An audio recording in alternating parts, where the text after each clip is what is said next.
पंडित जी आपका रुख करूंगी। बहुत सारे लोगों को ये नहीं पता कि गणेश जी भगवान के साथ माँ लक्ष्मी को क्यों बिठाया जाता है दीपावली के पूजन में।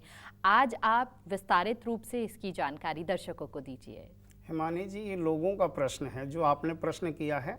वास्तव में इस तरह की शंकाएं हुआ करती हैं, क्योंकि कृष्ण जी के साथ में राधा जी की पूजा होती है, भगवान शिव के साथ में माँ पार्वती की पूजा होती है, तो यहाँ पे भी ऐसा ही प्रश्न उठता है कि भाई गणेश जी के साथ में माँ लक्ष्मी की पूजा क्यों होती है।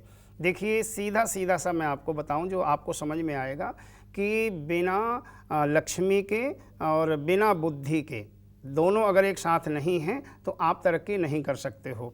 यानी कि अगर आपके पास में बुद्धि है और लक्ष्मी नहीं है तो आपकी बुद्धि धरी रह जाती है, या सिर्फ लक्ष्मी है और बुद्धि नहीं तो उसका सही उपयोग आप नहीं कर पाते हो।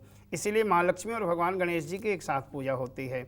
और शास्त्रोक्त जो विधान बताया गया है वो ये है कि माँ पार्वती के दो बेटे थे, कार्तिकेय स्वामी और गणेश जी।